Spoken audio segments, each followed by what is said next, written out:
Now, just a little warning before we begin. There will be some major spoilers in this video for the second episode of the Halo series, the episode called Unbound. So if you have not seen it yet, and you don't want anything ruined, you know what to do. Click away, come back after you have seen it. Okay, so after thinking the first episode was pretty good, I enjoyed the first episode. Again, not a huge Halo lore guy. I don't know the ins and outs. Played all the games, read some books. I would say this episode was a little disappointing. Slow would be my terms. Very slow. It was a slow burner. Very slow. I mean, I don't think there was any action in this episode. Like, not even Not like... unless you call executing Executing people on Madrigal. No, that's not action. I mean, that was the only time a gun got fired in a Halo episode, so think about that for a second, considering what Halo really is. It is a first-person shooter game. My biggest issue right now is Master Chief. I thought the first episode did a pretty good job of making it feel like this was still Master Chief, the one we know from the games. Different actor, different voice actor, obviously, but you kind of got that same vibe. This episode, not so much. This feels like a totally different character to me. Right. I mean, it's weird because, yes, he is called Master Chief. He is John, but... 117, yeah, all of that, he seems so lost right now. Yeah, He doesn't have that confidence and the assuredness that I'm so used to with Master Chief. Yes. I think you just nailed it for me. I mean, I know his world has changed because he touched a Forerunner artifact and it showing him most likely memories of when the UNSC took him. Yeah, and then they flash cloned him, and yeah, they bring all that stuff up too, which I was happy to see. Well, we don't know if they flash cloned him. Well, that's illegal. They didn't do that. They need flash cloning to make... No, they flash cloned him and gave his parents a generic or a crappy copy who died eventually. That's in the books. We don't know that's what they did in the show. Yeah. The show does its own thing, but you're probably right. Yeah, I mean, like you said, I think what they should have done is really establish Master Chief as the badass we know him to be, which they do in the first episode, like right out of the gate, he is Master Chief. But I don't think we needed like episode 1 to start getting into his feelings and his memories. Episode 2? No, I mean episode 1, they were already doing that. And we continue to do that here. We're just, I'm not saying the show in itself was bad. I'm saying so far this isn't really that great for Halo because they're just not doing the Master Chief the way I think most fans are going to want to see him done. Again, just give us a whole season of Master Chief kicking some butt. You could do a more generic story-ish, The Covenant are here. We got to fight the Covenant. And then if you want to, slowly but surely over time start to get more into Master Chief and his memories and all these things and him becoming human or whatever you want to call it, fine. But I think you're kind of missing the point of Halo here. I don't think he needs to become human so much as just learn that he was human. Well, we can already see the parallel they're going to do here, right? They're with this Covenant woman who I don't know who she is. I was told, I didn't know if she was... She's not from the books. And yeah, stuff, I was told no. that because I didn't know last week. I'm like, am I missing something in the lore with her? No, clearly not. People told me that she is not a part of this. So you can see they're already kind of trying to do this parallel where she is going to go into the, the human population. She's going to become more human. He's becoming more human. And at some point they're going to meet, and that's my prediction, and we're going to have this, what is it to be human kind of deal. Yeah, I'm really hoping it doesn't happen like you described. But especially with your hands. That was weird. Yeah, I know. I was really trying to do this, movement with my hands, and they were weaving together both thing. Like and dislike the changes they're making to the Forerunner tech. I mean, it used to be in the games that any human could touch a piece of Forerunner tech to activate it. They were the Redeemers, yeah. Yes, the Reclaimers. Reclaimers, my bad, yes. See, not an expert. I will get things wrong. Don't flame me in the comments. Fly away. Yeah, you can. Go ahead. That's fine. Right. So, yeah, they used to be able that any human could activate Forerunner technology. They've changed it, and it sounds like only specific humans can activate the blessed Forerunner ones, technology. Yeah, they're what they're calling the blessed ones. Like I said, I both like and dislike it. I dislike that they made a change in general with that because it was something in the book, so why bother changing it?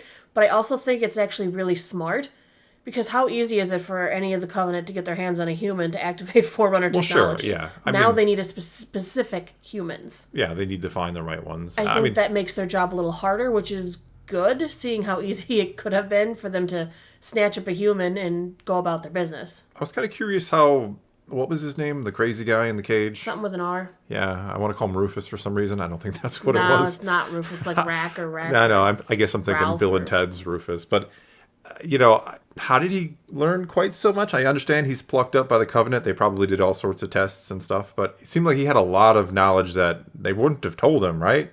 I don't know. We have no idea how much he learned while he was there. I mean, I don't know. I felt that was kind of odd that here's this crazy guy. I was in a Covenant ship and they probed me. That's what aliens do, right? And suddenly he just has like all this information about what the Covenant is after. He seems to know about Halo to some degree. Well, he knows that they're looking for rings and that they might be weapons. Well, sure, but would you even tell that to a human you would imprison? If they had to teach him language to get him to understand anything to work with this technology, then maybe, yeah. I don't know. I don't know that you need to teach language. You need to tell them your secrets. It may not be so much as teaching as implanting, for all we know. Well, probing, yeah. You put things in. Yeah. I'm kidding. But no, I don't know. I thought that was a little strange. I like the idea, like, oh, there's this crazy guy. He survived the Covenant. Ooh, what does he know? But he seemed to know quite a bit. And how did he escape is another really fun question. It would take too much time to answer that. They have to move forward because they can't make this any slower than that episode was. A good story for another time, as I've heard before. But no, you're right. This was just an extremely slow episode. I was really happy when they ditched Quan. She's baggage. Yeah, I was not surprised. And they're going to meet up again, and she's got a big part to play. Yeah. But I know, but I want a story of, Master Chief Spartans fighting the Covenant and doing that. And how do you do that when you're dragging a teenager along? Well, that's exactly what I said before. Season 1, you don't need to immediately, the intrigue and the mystery box. Just make a good Halo show. Make it a nice action show. Make it about Covenant versus, our Master Chief and his friends. Just keep it simple, at least right out of the box. It seems like there's always this need to make everything Game of Thrones. Everything must be so intriguing and so complex and so intertwined, and there's always a bigger mystery. No, sometimes you can just make a show, make it enjoyable, and then slowly build into these other things. And I think the first Halo game is not a complex web of intrigue. It's an exploration, right? Why couldn't we have done that? Why couldn't we just have the first Halo game crash on Halo, essentially explore it, learn about the Flood, learn about the Covenant, and then you can go from there? Because we need more nowadays. More. I think that's the biggest flaw with entertainment these days. How do you include everybody to watch the show if it's clearly just made for people who loved the games or want a shoot 'em up show? Well, yeah, it can be a little more than shoot 'em up show, but that's the biggest problem I see with entertainment. Everything's got to be, there's this greater mystery. Everything is so intriguing. We have a bigger universe to explore. No, just crash on Halo. Let's explore the damn ring, and then let's move into bigger things if the show is successful. If people are interested in what Halo is or started out as. Not too complicated to me. Moving on, I really liked the Spartan unity. Those 3 Spartans were like, Master Chief, he's got a plan. We trust Master Chief. They seem to trust Master Chief over the UNSC. They feel more like Spartans. They would rather protect their Master Chief than even listen to Halsey. I think they would easily betray Halsey for one of their own. Yeah, I think so. I like that. That actually feels like Halo. That is the one thing in the whole show that really nails the vibe. The Spartans feel like Spartans. Their loyalty is to Master Chief. They don't question. They might be like, well, he's acting a little strange, but let's not question him. We've never had issues with him before. He's never led us astray. So I like that. I like their belief in him. That has been good. Right. That is what I'm curious about with the Cortana system.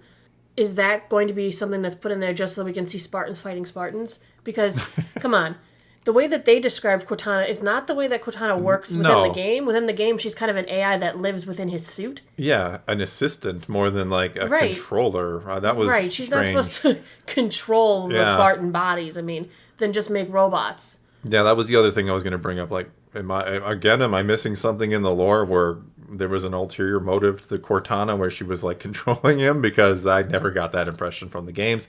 Always like an assistant, a companion, someone there to help him when he needs it, not someone there to, pull the strings and make him do what she needs him to do or wants him to do. Right. And honestly, that's one thing that I could see. If they put this into all the Spartans, that could be what destroys their unity. For all we know, because he's Forerunner Enhanced Blessed One, yes. Cortana may not work on him.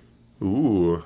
You're probably right. Yeah, it could work on the other Spartans. His mind has been too liberated for it to work, so it's going to be how it is in the games, where it's going to be a partnership, not a controller. I would like that. That's how it should be. Cortana's a partner to him. That'll be a deal breaker. I mean, there's a lot of things I think they're deal breakers. Cortana evil. Let's not go into the corrupted court. Yeah, okay, but I mean, I think there's a lot of people who are going to check out on this show who are Halo fans or never really got into it. But yeah, if you make Cortana like an evil controller of Master Chief, that'll be my last episode too. Let's not do that.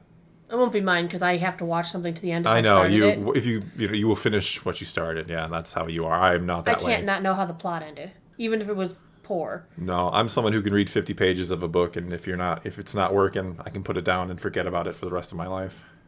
How dare you? Same with a series. I can watch 2 episodes and then be like, nah, I don't care how this ends. But anyway, I don't think we got anything else. I'm still disappointed. Oh, you do? I am still disappointed in the music. You could hear it. Yeah, you got a few tones before they're like, and then let's have those few tones of Halo music lead into what we want the theme to be, which is not the Halo music. No, there were other sounds. I mean, that's another cool aspect. There was a sound when the door opened. That was straight from the games. There was a few other sounds and little tidbits and nods to the games and the other lore, which is cool. But I want the fight scene to start, and I want to hear the Halo theme everybody knows and loves. Yeah, I think not having that is another.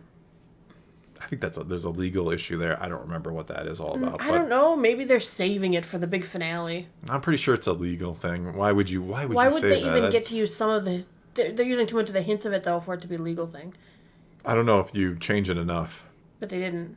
They slowed it way down for the episode. That doesn't matter. I think it matters. It must, otherwise they're not being sued. Either they're saving it or they don't want to use it.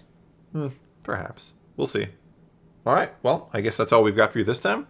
Now it's your turn. Take to the comments below. Tell us what you thought of this episode of Halo. Are you still on board? Were you never on board? Are you all in? Tell us what you think. Leave a comment below. Let's talk some Halo. And until next time, thanks for watching.